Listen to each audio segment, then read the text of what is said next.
we can. And this is Jordan, yeah. This is going to be a lot quicker, but I want to touch on all this. So if we look at this, in 1922, again, one of these mandate countries created by the French and the British right after World War I. It was called Transjordan in the beginning, and it had been that way for a while on European maps. But in 46, it became the Hashemite Kingdom of Transjordan, and in 48, it became the Kingdom of Jordan, and it actually fought against Israel's creation. It actually sent troops in to fight, not many, but some, to stop the creation of Israel. It was against the creation of Israel, and it fought to stop that and lost, like all the other countries did as well. But it was in the part of the war with Israel. Then in 48 to 67, this period, this was just like in Lebanon. There was this period of time there when Jerusalem was important. In this time, from 48 to 67, we have a period of time when Jordan actually controlled the old city of Jerusalem. And we forgot about that, but it was there. Jordan, the Arab kingdom of Jordan, controlled the old city of Jerusalem for about 15 years. And during that time, they didn't care. The government of Jordan just kind of didn't do much with it. The king of Jordan only visited twice in the whole time. And it's by the way, it's like 50 miles from the capital of Jordan to Jerusalem. It's not hard. It's like going to Baltimore, okay? So it's not a hard thing to do if you want to do it, especially if you're the king of both places. And he didn't go there, okay? And there was a time when he actually called Jordan the Kingdom of Jordan and Palestine, but that didn't last very long. Anyway, this period of time was when Jordan was very much caught between Syria and Egypt in the power politics of the day. It didn't have a lot of independence of movement, and it was also very much, it understood itself to be a creation of Western powers. It was a creation of the Brits and the French. It understood it needed their support, it needed Western support. So it was very much a caged thing and didn't know how to act very independently. And in 67, it got drawn into, very unfortunately, but it got drawn into the war with Israel and lost all of its control over the old city, and all of what is now Jerusalem was all lost in 67 in a manner of 2 days, in a span of 2 days.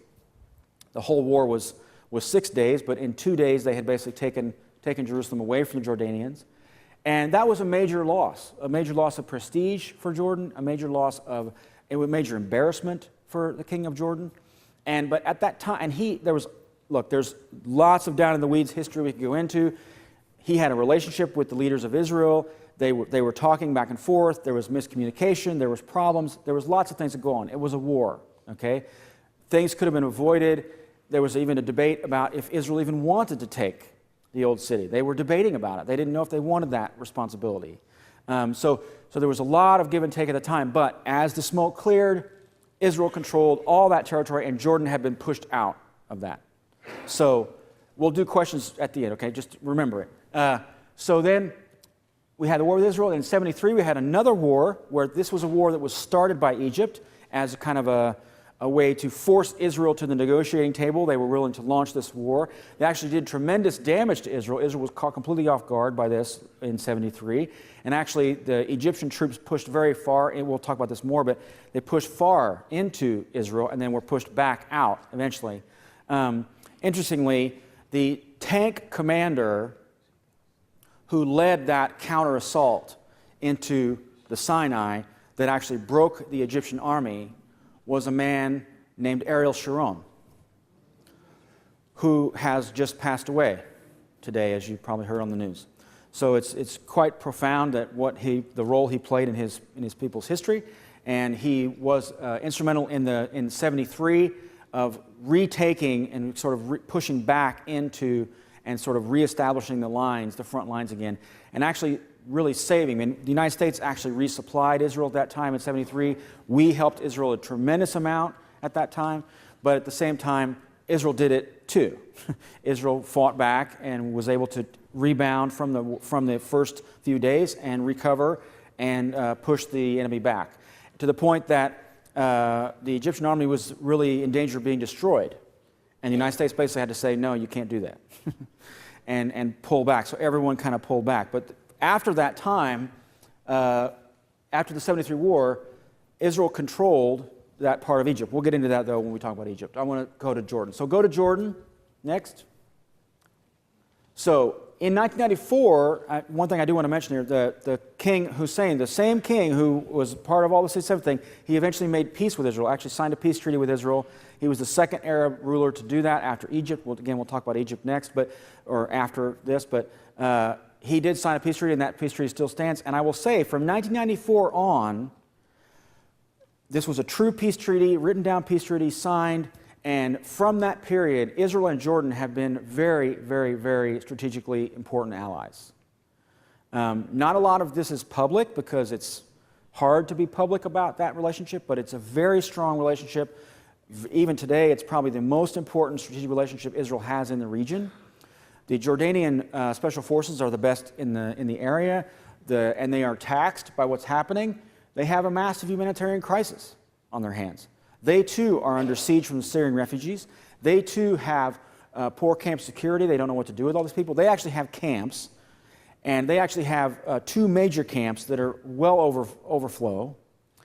And these camps, by the way, they're just becoming cities. They're becoming permanent cities. The camp Zatari, which was the largest camp in Jordan, is now the 4th largest city in Jordan. Okay, and it's not going away. So it's a major, major issue. We've had, to give you an idea, we've had 48,000 children born in these camps. These are stateless people. They are Syrian nationals that have fled their country. What are we going to do with these kids? What are we going to do? We have no plan. There's no one that's, someone's trying to figure it out, but no one's done it yet. This is just part of the problem, part of this huge refugee problem that no one has a solution for. So we have government instability. Hussein was succeeded by his son Abdullah. Abdullah went to Harvard, grew up in the United States about half his childhood, has better English than Arabic, went to British schools. He's very Western creation. He's a very westernized person, and he's a very good king, but he does not identify with his people like his father did. He's not as good at it. He's not as clever about it. He doesn't really understand his people as well as his father did. His father would go down into the Bedouin tents and sit there and smoke a shisha pipe and drink sweet tea and talk about everything, and he did it because he actually respected those. That's the father, Hussein. Hussein was this marvel of a king. There's all kinds of stories about things he would do, and bowing down before a girl whose father was killed in something and asking her forgiveness. Things like this. This was what Hussein was, and Abdullah is not that. But Abdullah he's there, he's in charge. And he's got to figure it out. But right now he's on his 5th prime minister since 2011 because they quit. He can't keep a guy in the job because he doesn't get the power he needs to do the anti-corruption. Jordan's government is very corrupt. Lots of inside deals and things like this, favoring this guy's business because his son-in-law married my whatever, and et cetera, et cetera. So there's a lot of that going on, but also there's a lot of American support and Israeli support for the king, for Israel. Probably the best intelligence sharing in the Middle East is U.S., Israel, Jordan. That triangle is profoundly good, and the partnership there is real. When you travel to Jordan from Israel, they greet you with smiles. They love it. They think it's great you're there. So it's a very different relationship than you have with the other areas. Jordan basically enjoys its peace with Israel. There's lots of tension on the Palestinian question still today, and you'll hear about that next week. But basically, Jordan and Israel have had a very cooperative peace since the 94. But this is causing it real headaches. This is a real problem. And it's straining the government, it's straining the economy. I mean, the camps were only built to house 400,000. So you've got 300,000 refugees just out there in the country taking jobs that other people might take, crushing the labor market, all this kind of stuff. It's all happening in Jordan. And Jordan is very small. Jordan doesn't have a real economy. All these things are major, major impacts that might be a smaller impact on a different country. So next slide. This is one of the camps. Yeah. This is Atari. This was a picture taken in June of last year. So it's probably even larger now, without a doubt. But this is what we're talking about. This level. And they've got 2 of these and 2 more under construction. I don't know if those other 2 will actually end up being finished because the people have just kind of filled into the countryside now. So it's really bad. And here's the other bad part about this. I mean, the camp security is bad. Border security is strained. Again, Al-Qaeda, these Islamist groups can go in across the borders, can sneak in across borders. A lot of these guys are either Jordanian nationals or Syrian nationals. They can go across the border and cause problems, raise money, get weapons, whatever. There's gangs in the camps. They try to control it, but it happens, you know. Again, the camps are predominantly women, children, older men. So you get a group of young toughs that want to come in and control a neighborhood of one of these camps, they can do it until someone comes along and shuts them down. It's a constant struggle to maintain order in these camps. So that's what we're looking at in Jordan. So let's go to the next. Syria.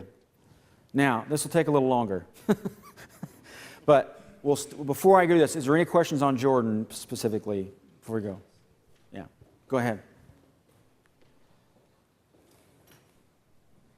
Say again. Good morning. Going back to Lebanon and Jordan. Okay. Why aren't there any efforts to? Oh, sorry. Why aren't there any efforts to assimilate the refugees into the country? Okay. That may happen, but assimilation is a very, very scary word in the Middle East. These Syrians are Syrian. They don't want to be Jordanian. They want to be Syrian. They want their own country back. They left because they were fleeing Assad because they don't support the Assad government, which has been a dictatorship for 30 years. So these Syrians identify Syrian. They're Syrian nationals. They're Sunnis. And frankly, Jordan cannot absorb them. Jordan cannot afford to absorb Jordan is maybe 45% Palestinian. They can't absorb that. And now you add, and they have Iraqi refugees from the Iraq War that are still there, 200,000 or so. So Jordan has become this place where they go because they get UN help, and the UN is open to act there, and there's a lot of freedom of movement for the UN there, and they build these camps. But Jordan cannot absorb these people. And they don't want to be absorbed. They want to go back to their own country.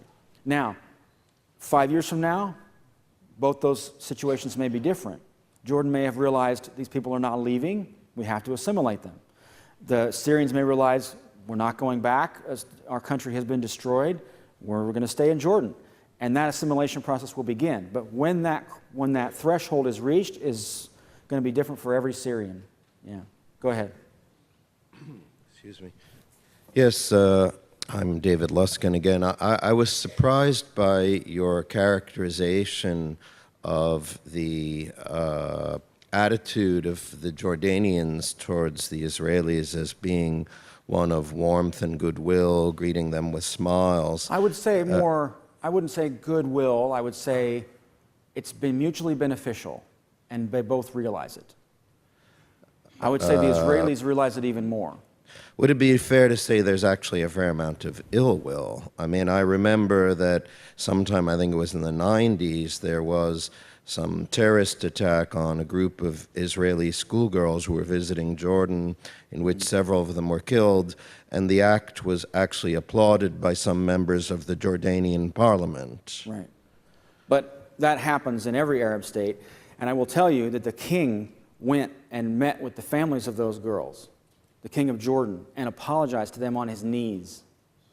Okay, this is who he was. This is what happens. So, yes, horrible, we can all find horrible stories and these things, but by and large, in a general sense, I would say that my experience in Jordan, and everyone assumed I was a Jewish Israeli every time I was there. Every time I was there, I was greeted very well, with great, if not friendliness, certainly great respect and cordiality. I think now, the tension now is, again, about the Palestinian question. And that's a parabola. I mean, we have a situation where at times the Palestinian question is front and center in everybody's mind in Jordan, and times when it's not. And right now, we've had a situation where the Syrian refugee crisis has dwarfed everything else.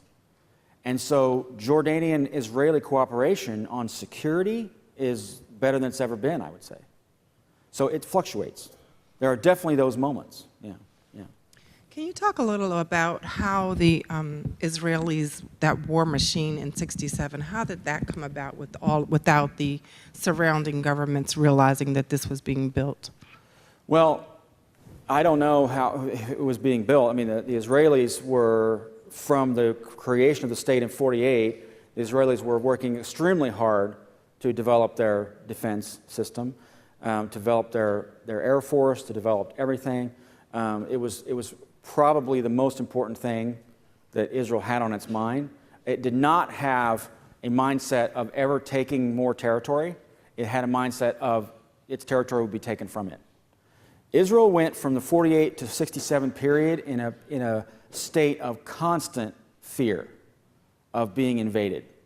There was no sense that Israel could withstand any kind of invasion because it was just this little sliver of land. And there was one part where Israel is literally 14 miles wide from border to border. So there was never a moment where in that '48 to '67 period when Israel was not dramatically, intensely focused on defense. So I would, and to be honest, I don't think there was a moment in that time period for Nasser in Egypt. We'll talk about that more, but from '53, from when Nasser comes to power to '67, that's his whole thing too. Egypt wants to destroy Israel. This is his whole goal. And so both these powers were gearing up for '67 long before. This was both powers. In fact, Nasser really worked the Eisenhower and Russian model to get both of them to try to give him the most money and the most stuff. He ended up alienating both of them, but in the process, and Nasser wasn't always perfect, but he was bold. He would try these kind of stunts. And so that's one of the things he did try, was to play the Americans off the Russians to get himself in a better situation. But this was a constant thing, and for Syria too. Syria was also building as fast as they could. Yeah, go ahead. I have a question, reference a term that you used a couple of times in the other segments, the term Al-Qaeda. Last 10 years or so, I've heard that on news time and time again. I never knew what it was. And this organization, or this country, we have an organization called the CIA. Probably if I was living in Ethiopia, in a different country, speak a different language, if I heard the term CIA, I might think I wouldn't know what that was. So when I hear Al-Qaeda, CIA, I know there's a difference and all that, but I promise you there is, yeah. To a lot of people out there, can you explain who is Al-Qaeda? Right. What do they do? Where are they from? Do they wear uniforms? Are they one language? Yeah. We'll touch on this more when I get to the Egypt part, but I will say this, Al-Qaeda is it's really, first of all, Al-Qaeda means the base. You probably have heard that in the news, something like this. It means the base, and it was basically a product or a brainstorm, if you will, of Ayman Zawahiri, who is still alive now today, running the organization, the broader organization, and Osama bin Laden. These two men basically came together. Zawahiri came out of the Egyptian Islamic Jihad movement.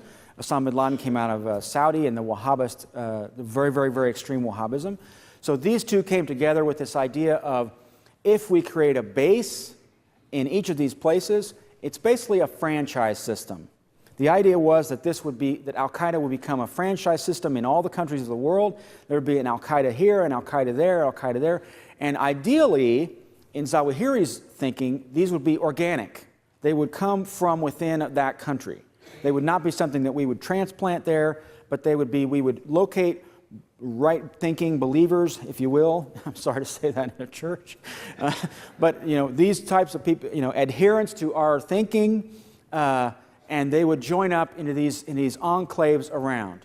So today, that vision has changed somewhat. It has morphed, and Al-Qaeda has become, in Syria, in Iraq, in some places, in the Sinai, in some places, Al-Qaeda has become an actual fighting force on the ground.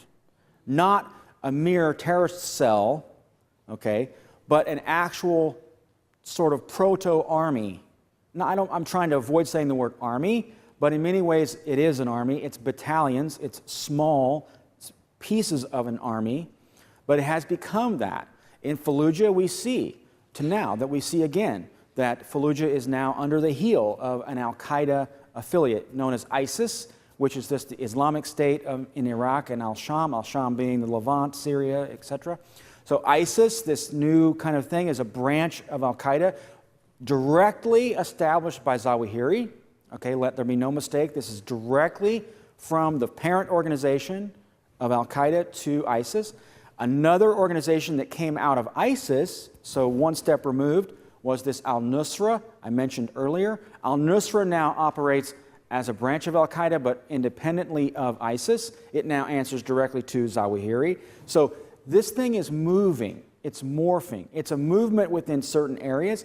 In Syria, in particular, it has become a major force because there was such a lack of real push against Assad. There was no real Western push to oust Assad once the rebellion took hold. There was this thought that the West would pour money into these rebels, and basically the less Islamist rebels, if you will, would be supported by the West, and they would then kick out Assad. And Assad was also seen to be very fragile.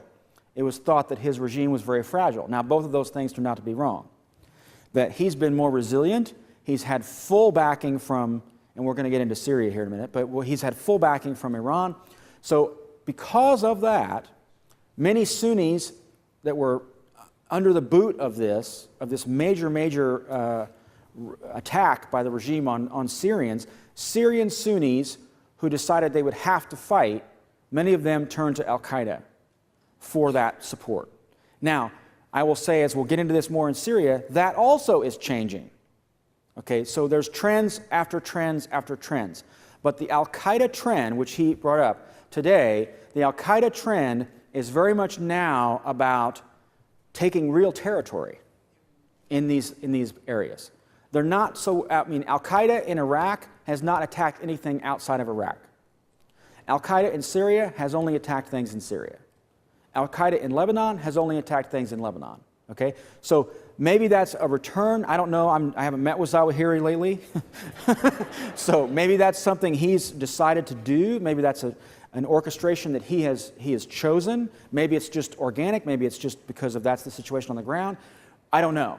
And there's other developments that are challenging Al-Qaeda, and we'll talk about that when we get to Syria. But Al-Qaeda is a moving thing. It's a changing thing. It's a movement, but it's also now an army in certain places. But again, that too will change. So keep that in mind as you hear this thing on the news, Al-Qaeda, Al-Qaeda, Al-Qaeda. Those are all different Al-Qaedas. So just keep that in mind as we go forward. Yeah, go ahead. Good morning. Wouldn't it be fair to say if we had this conversation 5 years ago or 10 years ago, the conversation would be totally different because it's an ever-changing landscape, literally and figuratively? Absolutely. Okay, that being said, the gentleman previously mentioned when you talked about the sort of amicable relationship between Jordan and Israel, which should almost be a model just to be able to survive. He mentioned one scenario where a family was attacked or whatever, there's some killing, which sort of confirms and our understanding here in the West about the value of life in the Middle East. We tend to see Israel more like we are because of our close relationship internally and externally, and because it's one of those very close and convoluted relationship where it's about politics, economy, and everything else, right, and our support system in the Middle East. And so I think that's one of the issues, as far as I see it, and the confusion is how we actually see the Middle East and those relationships, because not just the value of life, but we also throw around the terms like corruption and terrorism. And when we use those terms, we generally don't speak of Israel, but we usually talk about all of its neighbors. And we can also be accused of all of those because I would venture to say we've been highly involved in motivating a lot of the changes that are happening in the Middle East, whether it's obviously or being done sort of behind the scenes. And so we have to be sort of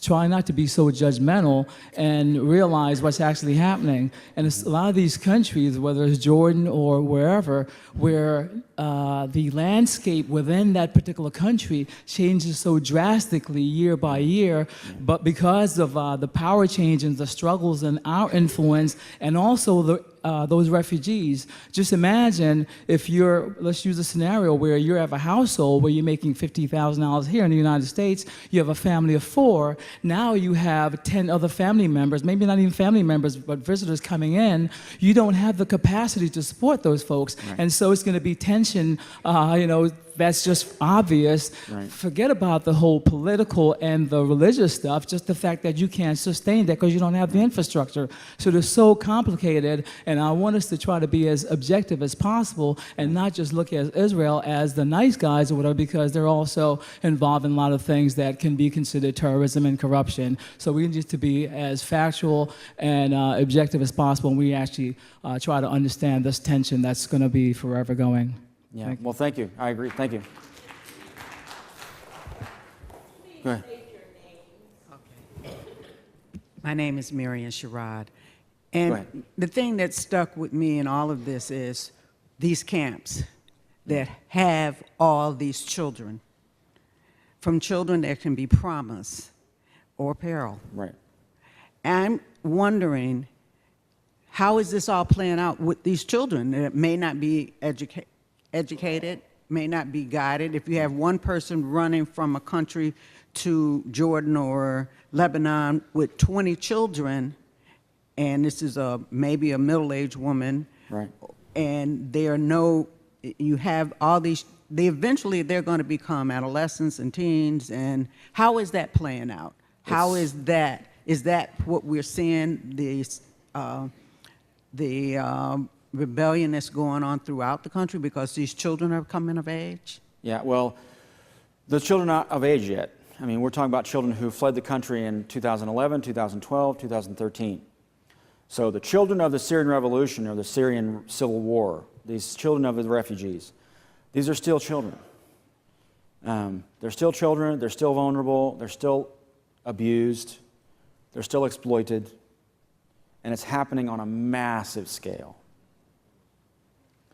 So Lebanon is one of the worst, but Jordan is better because the security forces are better in Jordan, better trained, better disciplined, that sort of thing. But it's bad everywhere. There's 400,000, 500,000 refugees in Turkey, and they've been there from the beginning of this, since 2011. There's maybe 200,000 in Iraq that have gone that direction to get out. So this is a multifaceted problem that's not going away, and now it seems like Assad could remain there for some time, so that means the refugees will remain there for some time. These refugees cannot go home as long as Assad is in power. Yeah, we'll do the last question and then we'll go to Syria. Oh, go ahead. I'm sorry.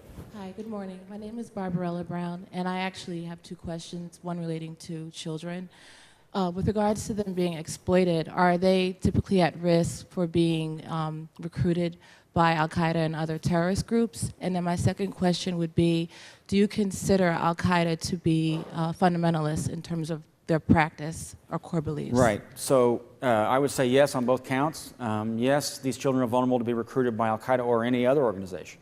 There's hundreds, literally hundreds, of these Islamic battalions, whatever. They all would like to recruit children. And Al-Qaeda does this probably more than others, especially in Syria. The kids that are still in Syria are recruited. Sometimes it's the little sister of the guy who's the battalion commander, and he takes her and wants her to do a suicide bombing. I mean, this stuff is no joke. Like, this is really happening. But it's also, yeah, they're exploited for other ways. I mean, they're exploited as human trafficking. These girls are taken and married to some guy for the week, and then given back, stuff like this. I mean, this is happening on a massive scale. And there's no solution. I mean, there's no, to give you an idea, 1.3 million refugees in Lebanon. United States funding for that problem last year was $30 million. That's the entire amount we gave to Lebanon to deal with that. Okay, that's change. That's the coins in the couch. That doesn't affect. And we give more than most countries, by the way. Russia hasn't given anything. You know, EU's not giving much. You know, the world has not woken up to this yet. The UN is giving quite a bit, and they're doing everything they can do. But our contribution to that particular program, that particular situation, was $30 million. Yeah. So it's bad. What was the second part? I'm sorry?